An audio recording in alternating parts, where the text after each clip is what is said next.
Siamo lì, il bilancio è questo. Allora, Trento e Bolzano, autonomia, cioè il Veneto resta in Italia e diventa a statuto autonomo e si porta a casa 9 decimi delle tasse. L'indipendenza è chiudere il rapporto con l'Italia e fare un nuovo Stato. Cos'è che abbiamo fatto noi in Regione? Sono stato autorizzato dal Consiglio regionale a portare avanti 2 referendum, uno per l'autonomia e uno per l'indipendenza. A questo punto gli indipendentisti più fondamentalisti dicono è sbagliata questa teoria, perché l'indipendenza non c'entra nulla con l'autonomia. Dal punto di vista concettuale sono anch'io d'accordo, l'autonomia è una roba e l'indipendenza è un'altra, però non è vero che si cannibalizzano, perché l'unica realtà in Europa che ha fatto il referendum per l'autonomia non è la Catalogna, non ha mai fatto la Catalogna il referendum, ma è la Scozia. Ve la ricordate il referendum scozzese? La Scozia, prima di arrivare all'indipendenza, ha fatto la devolution, che è l'autonomia. Cioè la Scozia è passata attraverso un progetto autonomista per poi atterrare sul progetto indipendentista. Però noi diciamola tutta fino in fondo nel rispetto dei cittadini che potrebbero non condividere l'indipendenza, non condividere l'autonomia, non condividere entrambe, pensare che l'unica soluzione sia quella dello Stato centrale. E allora noi diciamo, ma guardate che il referendum non rompe le scatole a nessuno, il referendum è consultivo, però è un'occasione, una buona occasione di esercizio della democrazia e di fare in modo che siano i cittadini a dirci cosa vogliono fare di questo Veneto. E questo purtroppo ha dimostrato anche l'incoerenza di questo governo, che i suoi rappresentanti che vanno in giro in campagna elettorale del Veneto a dire che porteranno l'autonomia, che il Veneto avrà di più, eccetera, ma poi l'8 gennaio di quest'anno hanno bocciato, io ho scritto a tutti i parlamentari, semplicemente la richiesta di autonomia che il Veneto aveva fatto al Parlamento. C'era in discussione la legge e hanno detto, votando no, che il Veneto non dovrà avere l'autonomia. Ma hanno fatto di più, hanno impugnato entrambi i referendum dicendo che i 2 referendum non sono costituzionali, cioè non è corretto chiedere ai veneti che si esprimano, perché Olica ha già deciso che non si deve fare niente.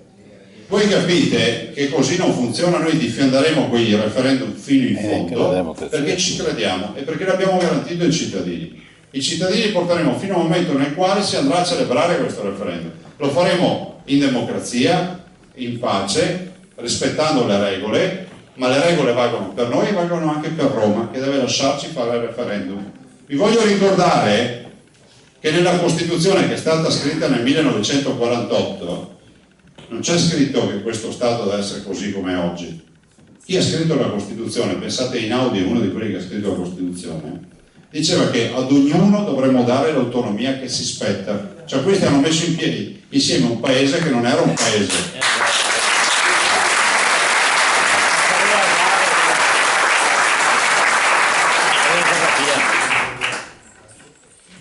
Don Sturzo, che è stato il fondatore della DC nel 59, diceva sono unitario, lui era siciliano, sono unitario ma federalista impenitente, cioè vuol dire che credeva fino in fondo al federalismo. Qual è stato il problema?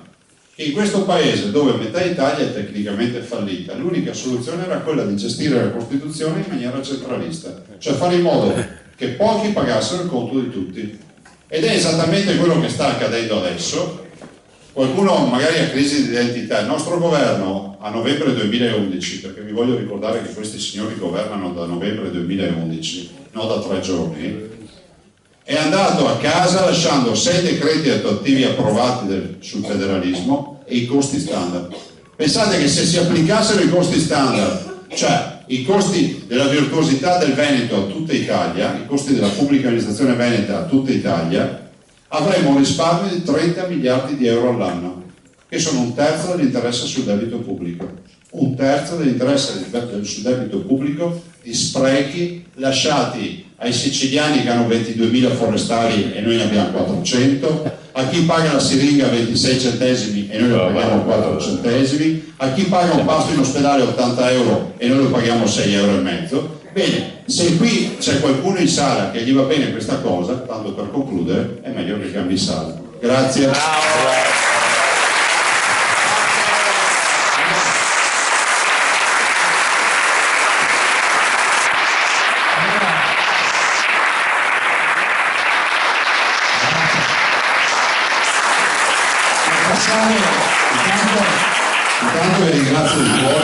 mi scuso anche se non sono in gran forma, ma noi oggi abbiamo fatto un giro, siamo stati, non mi ricordo neanche dove siamo stati a a Oderzo stamattina, Portogruaro, dove sono stati? Portogruaro, A Portogruaro, a Venezia, 2 appuntamenti a Padova, a Verona e poi siamo venuti qui. Però ci sono venuto volentieri perché sapevo che trovavo la sala piena, perché non abbiamo dovuto pagare il pranzo per farvi venire.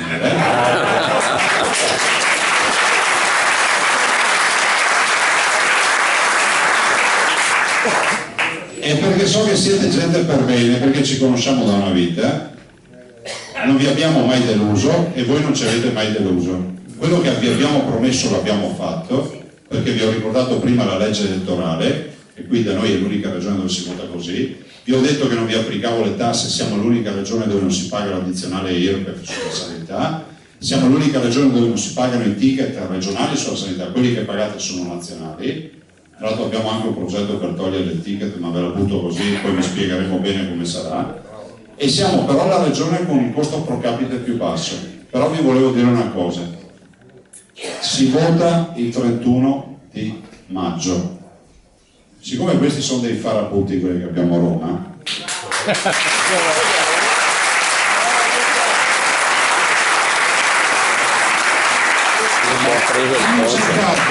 hanno cercato prima di fissare la data del 17 maggio, che era la tornata degli alpini, cercando di sfilarci 60, 80, 90, 100.000 voti. Non ci sono riusciti perché abbiamo fatto casino noi, abbiamo fatto casino anche gli alpini giustamente, e l'hanno fissata il 31 maggio. 31 maggio con un giorno di vacanza, di ferie, che sarebbe il lunedì 1, si fa 5 giorni di vacanza. Questi sono dei farabutti immatricolati, però i veneti hanno sempre dimostrato di avere le palle. Dobbiamo dare dimostrazioni innanzitutto dell'accesso al voto, dell'affluenza alle urne, perché noi abbiamo solo un nemico, non sono gli altri partiti che ci sfidano, gli altri candidati, ma è l'astensionismo. Se non si va a votare noi perdiamo le elezioni. Quindi il primo dato che dovete guardare domenica sera non è il nostro risultato, ma andate subito a vedere l'affluenza, perché l'affluenza deve essere alta. Se c'è affluenza potete già chiudere e far festa, se no bisogna stare fino all'ultimo istante a capire cosa è accaduto. Allora dite a tutti che si vota dalle 7 del mattino alle 11 di sera, si vota solo la domenica, e non credete alla palla che stanno dicendo in giro per non farli andare a votare che esiste il ballottaggio. Il ballottaggio in regione non esiste, non è nella legge, lo stanno dicendo dappertutto per fare in modo che non andiate a votare e che dite beh tanto dopo Zaia che ha bisogno del ballottaggio. Il ballottaggio non c'è, vince chi prende un voto di più del secondo. Ringrazio infine ovviamente tutti quelli che Forza Italia, noi Veneto, Indipendenza, noi, aspetta, ogni volta mi sbaglio.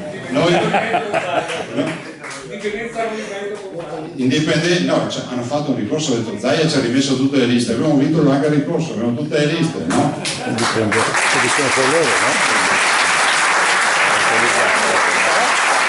Forza Italia, Indipendenza Noi Veneto con Zaia, Fratelli d'Italia, lista Lega, lista Zaia, ho dimenticato qualcuno? No?